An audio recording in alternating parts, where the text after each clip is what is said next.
mahasiswa Prodi Akuntansi semester 3 dari STIS Semarang. Saya membuat video ini untuk memenuhi tugas mata kuliah Bahasa Indonesia yang diampu oleh Ibu Arlis Muryani MPD. Sebelumnya aku mau bertanya, kalian pernah nggak sih merasa bingung ketika mendengar istilah karya ilmiah? Jangan khawatir ya, kamu nggak sendirian kok. Banyak orang, termasuk mahasiswa, yang masih merasa kesulitan memahami apa itu karya ilmiah dan bagaimana cara menyusun karya ilmiah dengan baik dan benar. Nah, pada kesempatan kali ini kita akan membahas secara mendalam tentang hakikat karya ilmiah, jenis karya ilmiah, dan bagaimana cara menyusun karya ilmiah dengan baik dan benar. Jadi siapin catatanmu dan ayo kita mulai belajar bersama-sama. Pertama-tama, mari kita bahas apa sih sebenarnya karya ilmiah itu? Menurut Kamus Besar Bahasa Indonesia, karya ilmiah didefinisikan sebagai karangan yang membahas suatu masalah secara metodis dan berdasarkan data atau fakta. Definisi ini menekankan dua elemen kunci. Yang pertama yaitu metodologis dan yang kedua yaitu kebermaknaan berdasarkan fakta. Sejarah karya ilmiah sudah ada sejak zaman revolusi ilmiah pada abad ke-17. Tokoh-tokoh seperti Galileo Galilei dan Isaac Newton adalah pelopor yang mulai menulis laporan penelitian secara sistematis. Mereka tidak hanya menemukan penemuan baru, tapi juga mendokumentasikannya, sehingga bisa dipelajari oleh generasi berikutnya. Ada beberapa ciri penting dari karya ilmiah yang harus kita pelajari. Yang pertama yaitu objektivitas. Karya ilmiah harus bebas dari pengaruh emosi dan kepentingan pribadi. Penulis wajib menyajikan data secara netral. Misalnya, ketika melakukan penelitian, kita tidak boleh mengandalkan anekdot pribadi, melainkan harus menggunakan data yang valid. Yang kedua yaitu sistematis. Proses penyusunan karya ilmiah harus mengikuti alur yang logis, mulai dari perumusan masalah hingga rekomendasi. Ini penting agar pembaca dapat memahami argumen kita dengan mudah, seperti mengikuti alur cerita dalam film favorit. Yang ketiga yaitu keilmiahan. Karya ilmiah mengandalkan metode yang valid, seperti survei kuantitatif atau wawancara kualitatif. Misalnya, dalam penelitian medis, kita harus melakukan uji klinis yang dirancang dengan protokol etis. Ini bukan sekedar katanya, tapi harus berdasarkan bukti yang nyata. Yang keempat yaitu kontribusi dan inovasi. Karya ilmiah harus memberikan pengetahuan baru, baik berupa teori baru, aplikasi praktis, atau kritik terhadap penelitian sebelumnya. Tanpa elemen ini, karya hanya menjadi kompilasi belaka, bukan berkontribusi ilmiah yang berarti. Tanpa elemen ini, karya hanya menjadi kompilasi belaka, bukan kontribusi ilmiah yang berarti. Kita harus berusaha membuat sesuatu yang baru dan bermanfaat. Yang kelima yaitu akuntabilitas. Setiap klaim yang kita buat harus didukung oleh referensi yang jelas. Hal ini penting untuk menghindari plagiarisme dan memungkinkan verifikasi oleh komunitas ilmiah. Jadi jangan ragu untuk mencantumkan sumber yang kita gunakan. Di era digital saat ini, hakikat karya ilmiah semakin relevan dengan munculnya jurnal akses terbuka. Aksesibilitas menjadi bagian penting untuk mempercepat penyebaran pengetahuan. Namun, tantangan seperti misinformasi di media sosial juga menuntut kita untuk semakin teguh pada prinsip-prinsip ini. Dengan demikian, hakikat karya ilmiah bukan sekedar alat komunikasi, melainkan pilar utama untuk membangun masyarakat berbasis pengetahuan yang berkelanjutan. Selanjutnya, kita akan membahas jenis-jenis karya ilmiah. Ada banyak karya ilmiah yang bisa kita temui, dan masing-masing memiliki karakteristik tersendiri yang disesuaikan dengan tujuan, audiens, dan tingkat kedalaman penelitian. Yang pertama yaitu makalah ilmiah. Ini adalah tulisan singkat yang biasanya berkisar 5 hingga 20 halaman.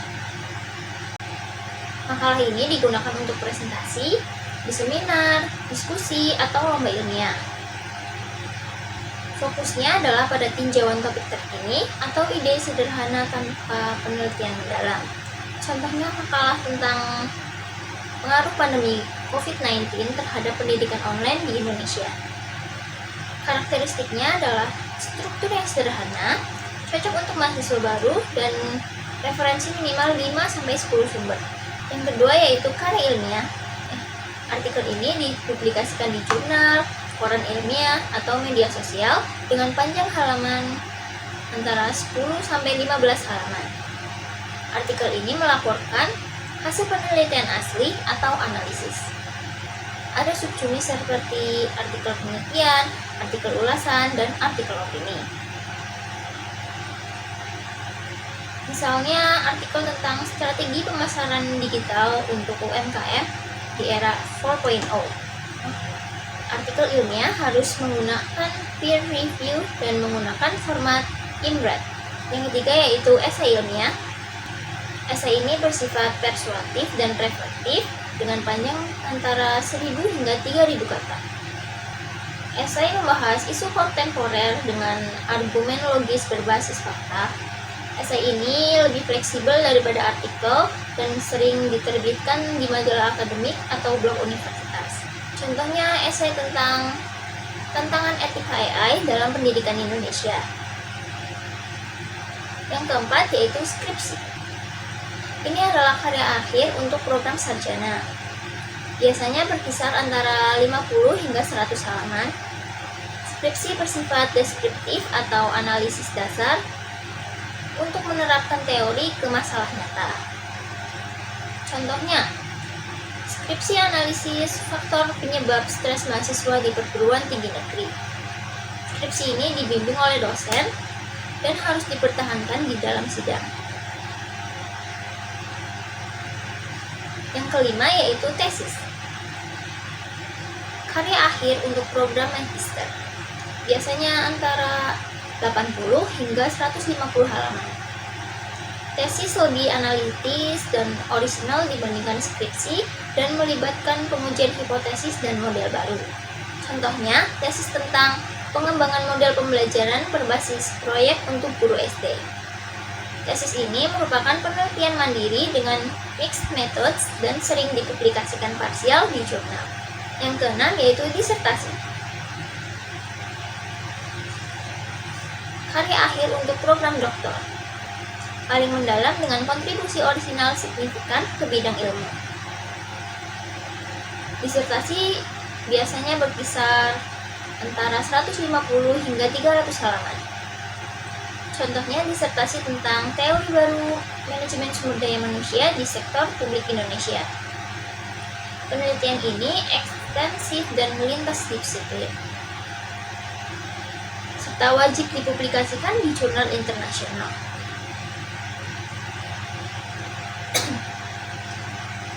Yang ketujuh adalah laporan penelitian, yaitu dokumen praktis yang biasanya berkisar antara 30 hingga 100 halaman. Laporan ini digunakan untuk proyek hibah, magang, atau kegiatan lapangan dan berisi data mentah serta rekomendasi. Contohnya, laporan akhir evaluasi program vaksinasi di Desa X. Laporan ini lebih teknis dan internal, mencangkum lampiran yang diperlukan. Yang kedelapan, buku atau monografi ilmiah, yaitu karya komprehensif yang mengintegrasikan penelitian luas menjadi satu tema utuh. Seringkali ditunjukkan untuk ahli atau sebagai referensi. Contohnya buku panduan metodologi penelitian kualitatif untuk sosial humaniora. Buku ini biasanya ditulis oleh tim atau individu berpengalaman dan memiliki proses editing yang panjang.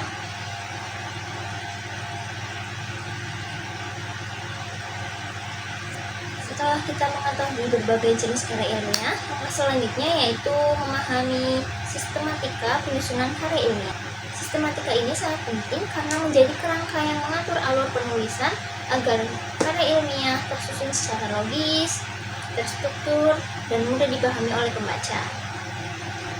Umumnya, sebuah karya ilmiah disusun dalam 9 bagian utama sebagai berikut. Yang pertama yaitu halaman judul. Halaman judul merupakan bagian pertama yang mencerminkan identitas dari karya ilmiah. Pada halaman ini tercantum judul penelitian, nama penulis, nama lembaga atau institusi, program studi, serta tahun penyusunan.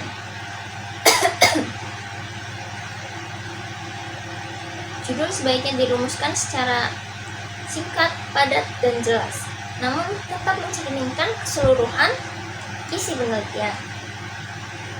Judul yang baik biasanya menggambarkan variabel penelitian atau fokus utama kajian yang dilakukan, sehingga dapat memberikan gambaran awal kepada pembaca mengenai topik yang akan dibahas.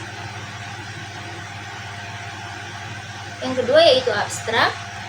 Abstrak adalah ringkasan yang berisi gambaran umum tentang keseluruhan isi karya ilmiah yang biasanya mencakup tujuan karya ilmiah, metode yang digunakan, hasil utama, serta kesimpulan yang diperoleh. Penulisan abstrak harus dilakukan secara singkat dan informatif agar pembaca dapat memahami inti penelitian tanpa perlu membaca keseluruhan isi karya ilmiah. Dalam beberapa kasus, abstrak juga dilengkapi dengan kata kunci atau keyword yang membantu memudahkan pencarian topik penelitian dalam basis data ilmiah. Yang ketiga yaitu pendahuluan. Bagian pendahuluan berfungsi untuk mengenalkan topik penelitian kepada pembaca dan menjelaskan latar belakang masalah yang melatar belakangi dilakukannya penelitian. Penulis dapat memulai bagian ini dengan fakta atau data yang menarik. Misalnya, tahukah kamu bahwa 20% mahasiswa Indonesia mengalami kesulitan dalam menulis karya ilmiah? Pendahuluan juga harus memuat rumusan masalah, tujuan penelitian, serta manfaat yang diharapkan dari hasil penelitian.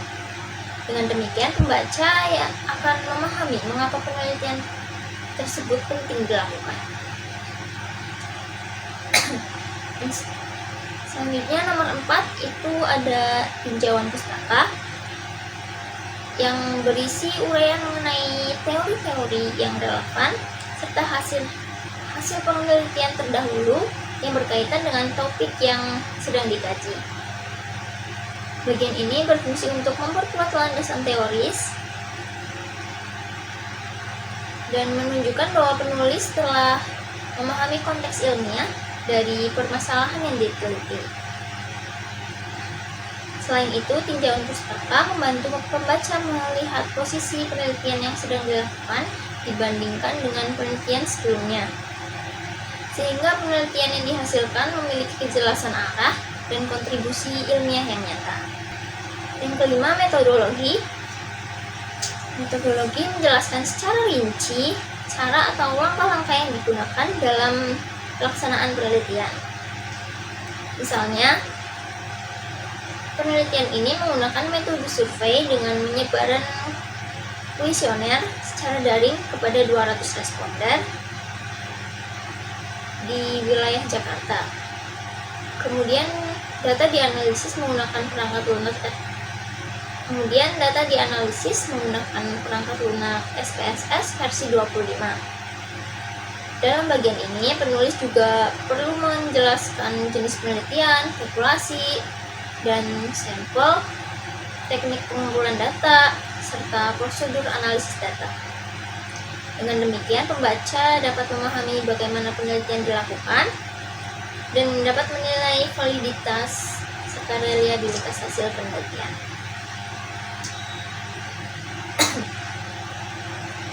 Yang keenam ada hasil.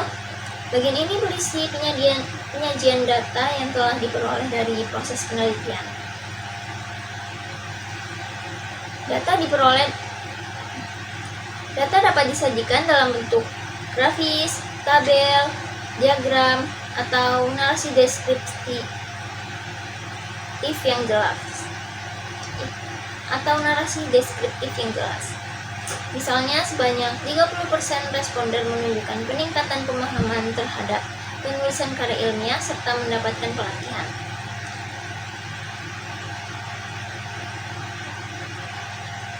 Penyajian ini harus objektif.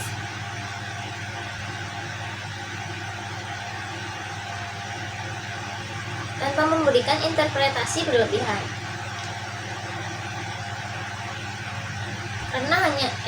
Karena bagian ini hanya berfungsi untuk menunjukkan temuan empiris dan penelitian.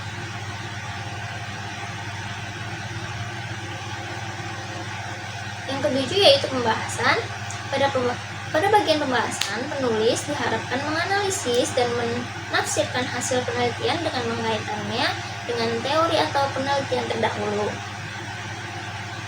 Pembahasan bertujuan untuk menjelaskan makna dari temuan yang diperoleh dan menyoroti implikasi dari hasil tersebut terhadap bidang keilmuan yang diteliti.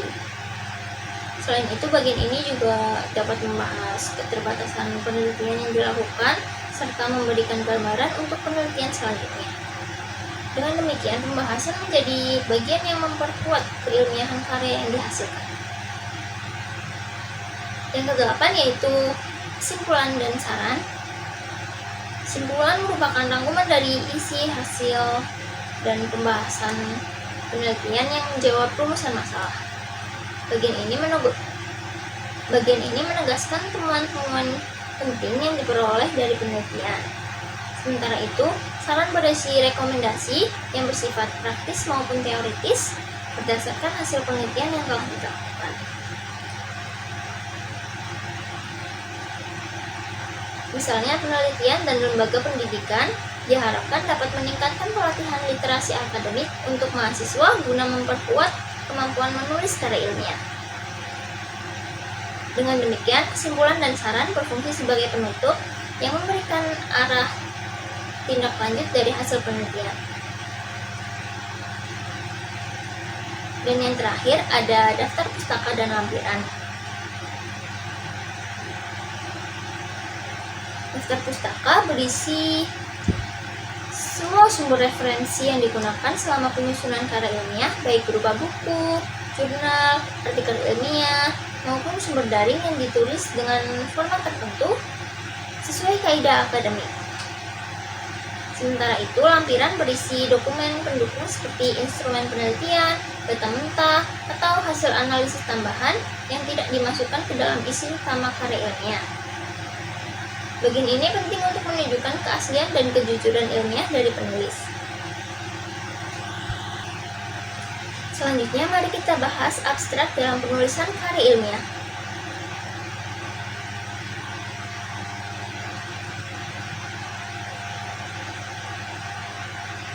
Abstrak adalah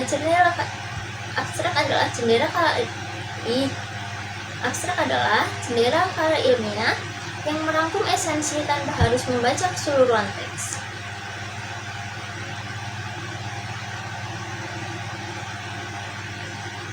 Menurut Mukid Abdullah, abstrak yang baik harus informatif, kohesif, dan berdiri sendiri dengan panjang antara 150 hingga 250 kata untuk standar jurnal. Fungsi utama abstrak yaitu membantu indeksasi di database seperti Google Scholar atau Scopus, sehingga meningkatkan visibilitas karya ilmiah kita.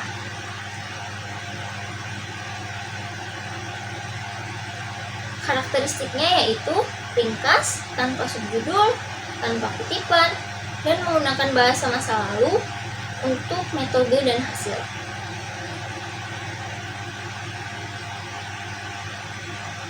Hindari juga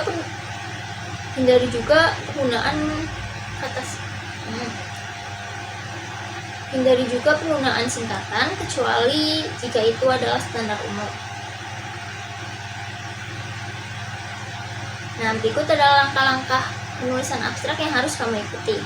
Yang pertama yaitu persiapan.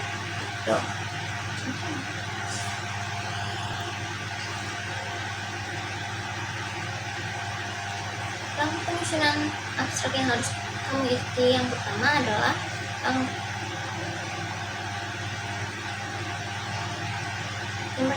persiapan.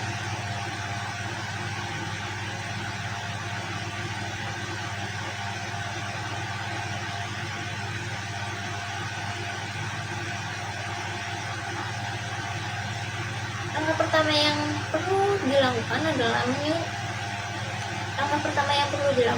adalah menulis abstrak setelah seluruh bagian karya ilmiah selesai disusun. Hal ini penting agar isi abstrak benar-benar menggambarkan keseluruhan isi penelitian secara akurat. Sebelum menulis, bacalah kembali setiap bab penelitian, mulai dari pendahuluan, metodologi, hasil, hingga kesimpulan. Lalu catat poin-poin utama dan dari masing-masing bagian tersebut. Dengan begitu, kamu bisa menyusun abstrak yang ringkas, namun tetap mencakup seluruh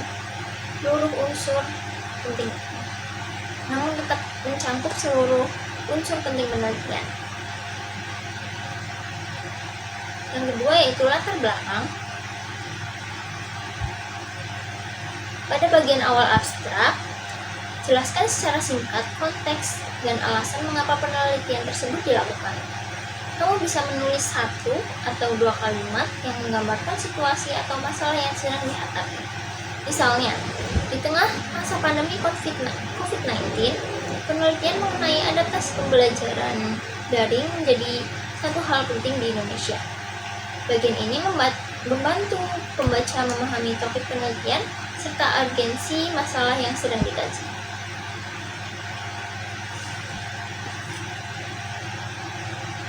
Yang ketiga, tujuan penelitian. Setelah menjelaskan latar belakang, tuliskan tujuan penelitian secara jelas dan spesifik. Tujuan harus menjawab pertanyaan utama dari penelitian yang dilakukan. Misalnya, penelitian ini bertujuan untuk menganalisis faktor-faktor yang menghambat efektivitas penggunaan platform Zoom dalam proses pembelajaran daring di kalangan pelajar. Dengan menjelaskan tujuan secara eksplisit, pembaca akan lebih mudah memahami arah dan fokus penelitian. Yang keempat yaitu metode penelitian. Selanjutnya, jelaskan secara ringkas metode yang digunakan dalam penelitian. Bagian ini mencakup desain penelitian, jumlah atau karakteristik stempel, serta teknik pengumpulan data dan analisis data. Misalnya, penelitian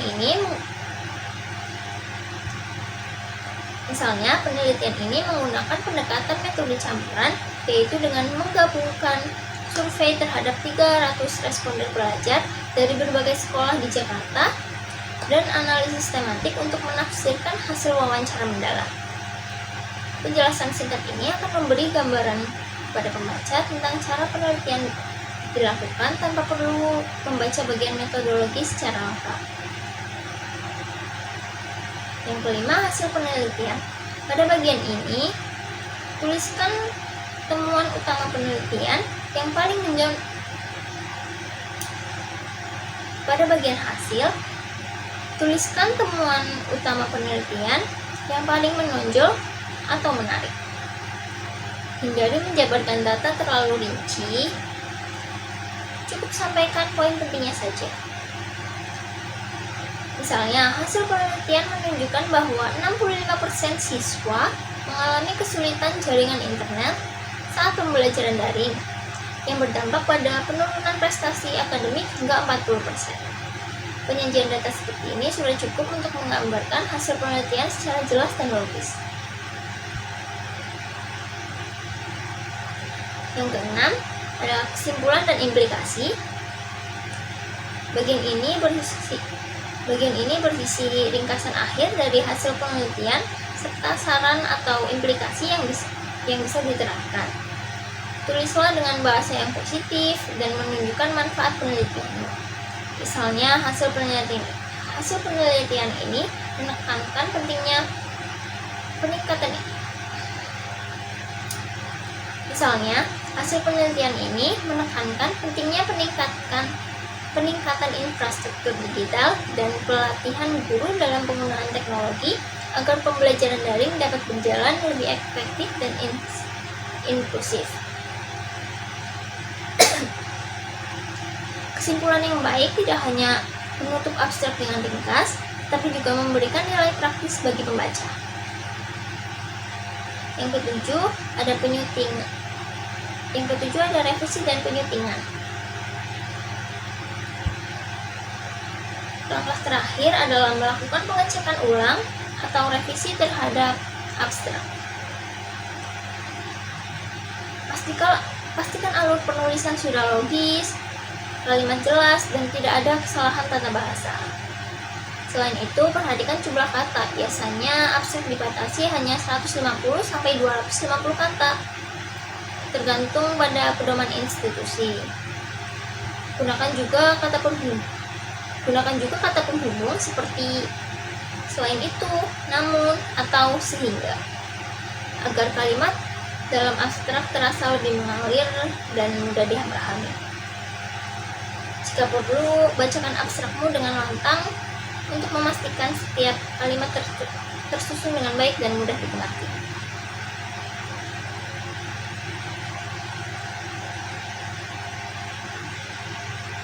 Dengan mengikuti langkah-langkah yang barusan kita bahas, kamu akan lebih mudah menulis abstrak yang tidak hanya lengkap dan jelas, tetapi juga menarik untuk dibaca. Abstrak yang baik menjadi pintu masuk. Abstrak yang baik akan menjadi pintu masuk bagi pembaca yang tertarik mempelajari karya ilmiahmu lebih lanjut. Selanjutnya kita akan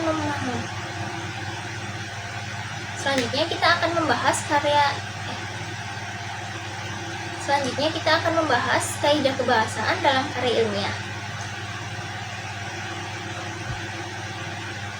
Kaidah ini sangat penting ya untuk memastikan komunikasi yang efektif dan profesional.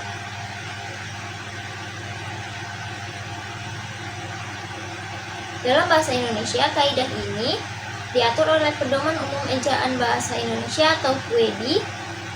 Mari kita lihat beberapa aspek pentingnya. Nah, yang pertama ini ada aspek formalitas dan objektivitas. Bahasa karya ilmiah itu harus formal dan impersonal. Hindari kontraksi seperti tidak yang ditulis juga, atau kata-kata emosional seperti sangat menarik yang seharusnya diganti dengan relevan secara signifikan. Gunakan orang ketiga dalam penulisan. Misalnya penelitian ini menemukan, bukan saya menemukan bla bla bla bla. Ini menciptakan jarak objektif yang diperlukan dalam karya ilmiah. Yang kedua yaitu struktur kalimat dan kejelasan.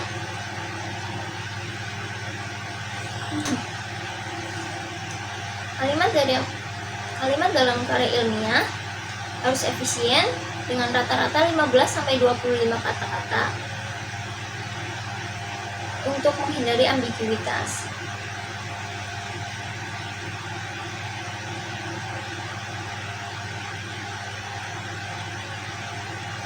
Prioritaskan kalimat aktif untuk memberikan dinamika, seperti penelitian menganalisis data, atau kalimat pasif untuk fokus pada objek, seperti data dianalisis menggunakan regresi linier. Variasikan struktur kalimat untuk menghindari monoton. Yang ketiga yaitu konsistensi dan etika bahasa. Konsistensi sangat penting ya, termasuk penggunaan istilah seragam. Misalnya, gunakan penelitian bukan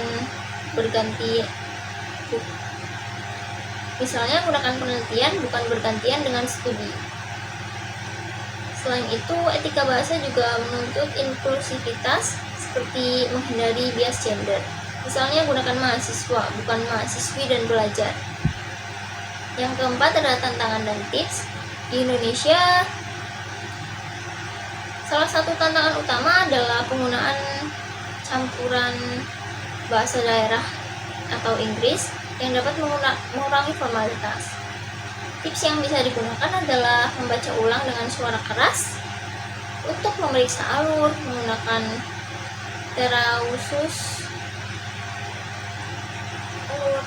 menggunakan thesaurus ilmiah, dan berkonsultasi dengan editor. Ingat ya, kaidah ini bersifat dinamis, jadi kita harus tetap mengikuti perkembangan terbaru dalam penulisan ilmiah. Sekarang mari kita lihat contoh kasus analisis kesalahan faktor. Sekarang mari kita lihat contoh kasus analisis kesalahan penulisan dalam sebuah karya ilmiah dengan judul faktor-faktor yang mempengaruhi kepuasan pelanggan Indomaret Kota Tangerang. Karya ilmiah ini saya ambil dari perpustakaan STIS Semarang. Mari kita analisis dari judulnya terlebih dahulu. Untuk judulnya sendiri ini kurang spesifik ya, karena tidak menyebutkan elemen-elemen tertentu yang akan diteliti. Judul yang lebih baik seharusnya mencakup faktor-faktor seperti layanan, harga, dan kualitas produk yang mempengaruhi kepuasan pelanggan. Misalnya, analisis faktor lapangan, harga, dan kualitas produk yang mempengaruhi kepuasan pelanggan Indomaret di Kota Tangerang. Nah, judul yang seperti itu akan memberikan gambaran yang lebih jelas tentang fokus penelitian. Selain itu, dalam skripsi tersebut juga terdapat kesalahan dalam penulisan abstrak yang menyebutkan pengambilan populasi pelanggan Transmart Semarang, padahal penelitian ini dilakukan di Indomaret Tangerang. Ketidaksesuaian ini dapat membingungkan pembaca dan merusak kredibilitas penelitian. Penting bagi penulis untuk memastikan keselarasan antara judul dan isi penelitian ya.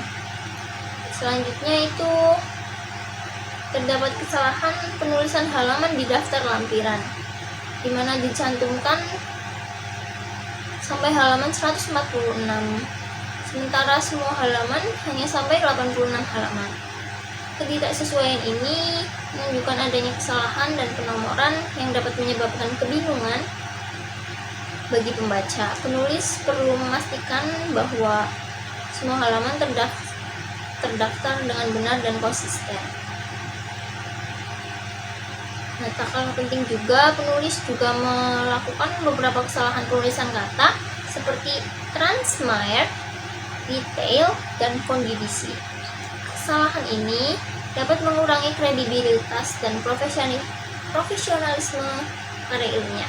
Oleh karena itu, sangat penting untuk melakukan proofreading guna memastikan semua kata ditulis dengan benar dan sesuai.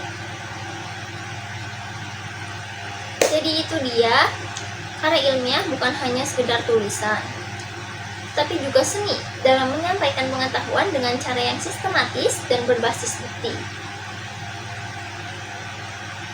Dengan memahami hakikat, jenis, sistematika, kaidah kebahasaan, dan cara penyusunan abstrak yang baik, kita dapat meningkatkan kualitas karya ilmiah yang kita hasilkan.